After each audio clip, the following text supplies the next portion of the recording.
Karena Allah sangat sayang sama kita. Jika engkau masih mempunyai 100 keraguan mengenai Tuhan, maka kurangilah menjadi 99 saja. Begitulah caranya, wahai pejalan. Jadi kalau kita masih tidak terlalu mantep keimanan kita selama ini, masih melanggar, masih dosanya oke, ya tidak apa-apa, dikurangi dikit-dikit. Ya 100% tidak mungkin lah ya. Dikurangi 1%, biar jiwamu terlatih. Kalau langsung dibuang semua, insya Allah gagal. Ya, saya langsung ingin ikhlas lillahi ta'ala, tidak ngejar surga, Pak. Tidak iso. Harus pelan-pelan. Bismillah. Assalamualaikum warahmatullahi wabarakatuh. Bismillah. Kita lanjutkan ngaji filsafat kita. Saya ingin ngomong sedikit tentang ini. Tarian berputar Darwis, Whirling Darwis. Di tarian ini ada beberapa kunci ajarannya Rumi. Ya kalian lihat, kemarin di masjid juga ada. Itu ada rumusnya. Mungkin kalian lihat ini kan semakin muter semakin cepat, semakin lemah semakin cepat. Ada yang tanya kok enggak pusing ya? Enggak. Ada rumusnya. Kalau pengen enggak pusing, yang pertama waktu muter, kepalanya jangan ikut muter. Jangan ikut geleng, jangan ikut ngangguk. Yang kedua jangan merem. Kalau merem ada kecenderungan lebih pusing. Yang ketiga jangan lirak-lirik. Pandangan matanya harus lurus. Jadi yang gerak cuma badannya. Posisi tangan itu penting. Tangan kanan menunjuk ke atas, tangan kiri ke bawah. Ini menjemput, menunggu hidayah dari Allah. Kalau sudah dapat disebarkan ke bawah. Jangan dilek dewe bahasa Jawa nih. Aja dipek dewe. Kalau dapat ilmu banyak, kalau dapat yang penting-penting ya disebarkan. Jangan pelit, jangan nunggu diundang dan dibayar baru mau ngajar. Ya. Wong ilmu kamu nggak beli. Saya selalu bilang ilmu itu bukan karena usaha kita, tapi dikasih Allah. Kalau belajar itu kewajiban kita, tapi dapat ilmu atau tidak itu terserah Allah. Makanya kadang-kadang ada mahasiswa kuliah kok ngantuk. Jangan dimarahi, mungkin memang belum rezekinya dapat ilmu dari dosennya. Jadi ini menjemput hidayah, yang ini menyebarkan. Terus mutarnya berlawanan dengan jarum jam. Yaitu ada filosofinya. Kayak tawaf itu kan berlawanan dengan jarum jam juga. Ya mungkin filosofinya, kalau manut jarum jam itu berarti ikut ritmenya dunia. Ikut ritme sehari-hari. Tapi yang spiritual itu ritmenya dibalik. Kita geraknya tidak mendatar tapi ke atas. Saya sering ngasih ilustrasi. Kalau kamu sudah masang mur itu, kamu muternya kan harus berlawanan dari arah jarum jam, baru murnya lepas ke atas.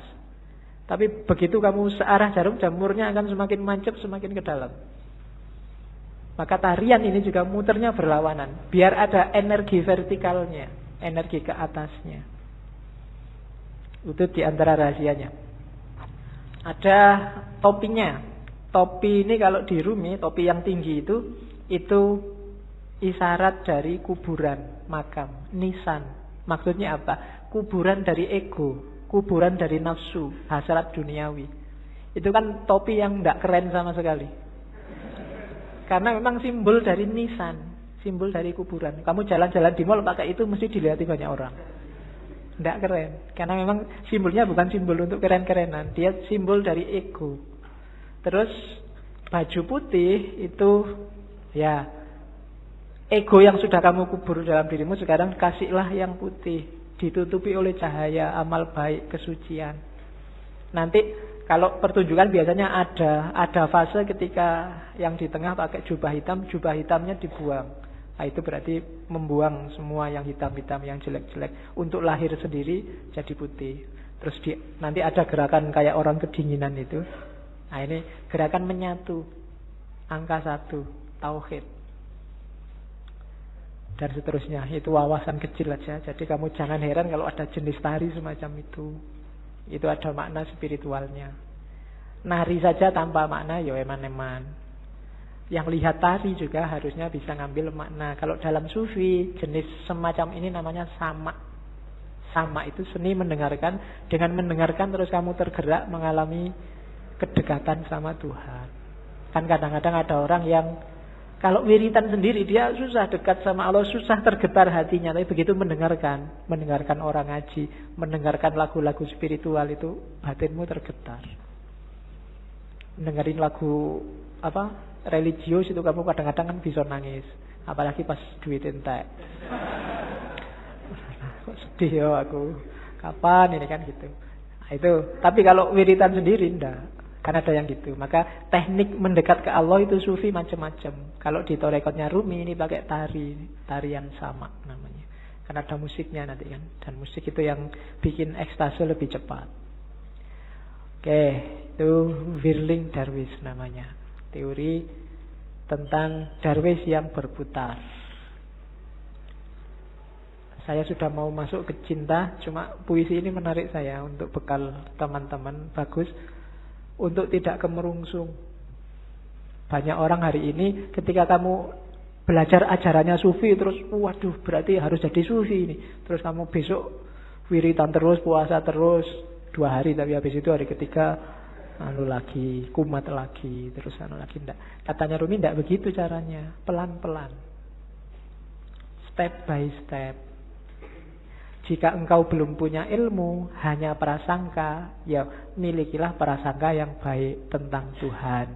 Begitulah caranya, katanya Rumi. Jika engkau hanya mampu merangkak, maka merangkaklah kepadanya. Enggak usah nunggu pinter tasawuf, pinter ilmu kalam, pinter fikih baru mendekati Allah. Bisanya apa? Ya dengan itu kamu mendekat ke Allah. Jika engkau belum mampu berdoa dengan khusyuk, tetaplah persembahkan doamu yang kering, munafik, tanpa keyakinan itu. Karena Tuhan dengan rahmatnya akan tetap menerima mata uang palsumu. Tidak apa-apa. Kan banyak kan sekarang doa itu tidak ada rasanya karena kamu sudah hafal. Saking hafalnya kan doa Bismillahirrahmanirrahim, alhamdulillah. Doa itu kan minta. Minta apa tidak jelas. Itu mungkin malaikat ya bingung, kamu itu minta apa? Jaluk kok sambil ngeremong, sambil kadang yang jarinya sambil berdoa sambil ini jaluk tenan apa ya. Tapi tidak apa-apa katanya Rumi. Persembahkan saja doamu. Gusti Allah itu maha rahmat. Dengan rahmatnya dia tetap menerima mata uang palsumu. Ya. Dulu ada yang tanya ke saya, kenapa doanya orang Islam itu tidak terlalu manjur, lebih manjur doanya orang Cina. Karena orang Islam itu pasif. Kalau doa nunggu, ya Allah kasih dong ya Allah. Kalau orang Cina maksa, ya Allah turunkan. Jadi akhirnya jatuh semua dari atas. Kamu kan nunggu buahnya jatuh. Kalau orang Cina jatuh dari atas. Oke. Jadi tidak apa-apa wis. Berdoa sebisamu. Ya agak palsu-palsu dikit, munafik-munafik dikit. Itu kan kering munafik tanpa keyakinan. Keyakinan itu penting loh dalam berdoa. Karena Allah menjawab doamu itu sejauh keyakinanmu.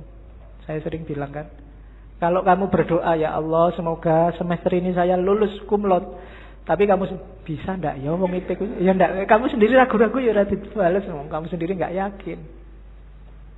Keyakinan itu penting. Pak, saya keyakinannya separuh, apa ndak usah berdoa saja? Ya berdoa saja, jangan khawatir. Allah tahu yang kamu mau. Berdoalah. Allah tetap mengakui meskipun uangmu palsu sama Allah diterima aja, tidak apa-apa wis. Karena Allah sangat sayang sama kita. Jika engkau masih mempunyai 100 keraguan mengenai Tuhan, maka kurangilah menjadi 99 saja. Begitulah caranya wahai pejalan. Jadi kalau kita masih tidak terlalu mantep keimanan kita selama ini, masih melanggar, masih dosane oke, ya tidak apa-apa, dikurangi dikit-dikit. Ya 100% tidak mungkin lah ya. Dikurangi 1%, biar jiwamu terlatih. Kalau langsung dibuang semua, insya Allah gagal. Ya, saya langsung ingin ikhlas lillahi ta'ala, tidak ngejar surga, Pak. Saya tidak iso. Harus pelan-pelan. Terus biarpun telah 100 kali engkau ingkar janji, ayolah datanglah lagi. Enggak usah malu-malu. Pak, dosa saya banyak, Pak. Saya harus datang lagi, enggak, Pak? Datang lagi aja. Allah enggak akan nolak. Enggak ada kata terlambat. Jadi tempuhlah jalan itu. Pak, itu dhuwur banget ya Pak teorinya Pak. Tinggi sekali apa ya? Saya bisa Pak, bisa. Pelan-pelan. Sedikit-sedikit. Biar ilaihi roji'unnya sempurna.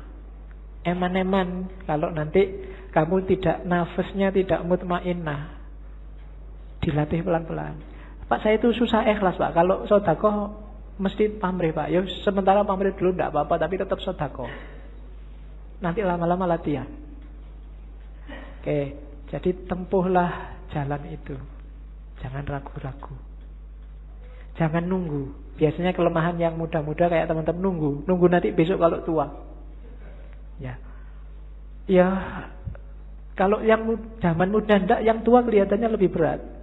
Memulai dari tua itu susah. Karena orang yang sudah tua itu biasanya sudah keras cara berpikirnya. Kalau bahasa psikologinya sudah jadi, dia sudah mature, sudah mateng. Barang mateng itu satu-satunya yang bisa dilakukan adalah mempertahankan kematangan atau bosok. Apa bosok Indonesia bosok itu? Iya, busuk. Jadi kalau bisa terus-terusan bertahan di mateng. Kalau tidak ya lama-lama busuk itu apa? Pikirannya tidak laku. Kalau bahasa filsafatnya out of date, ketinggalan zaman. Dirubah susah. Makanya kadang-kadang orang itu sudah tua umur 30 kok tidak kawin-kawin itu biasanya malah susah, malah lama, terlanjur matang. Iya. Iya. Peribahasannya kan begitu. Jodoh di tangan Tuhan, tapi umur 30 tahun ke atas Tuhan lepas tangan. Suruh nyari sendiri. Sudah capek Tuhan, nunggu sampai umur 30 kok nggak kawin-kawin. Oke. Terus. Oke. Wallahul muwaffiq, wallahu a'lam bissawab. Wassalamualaikum warahmatullahi wabarakatuh.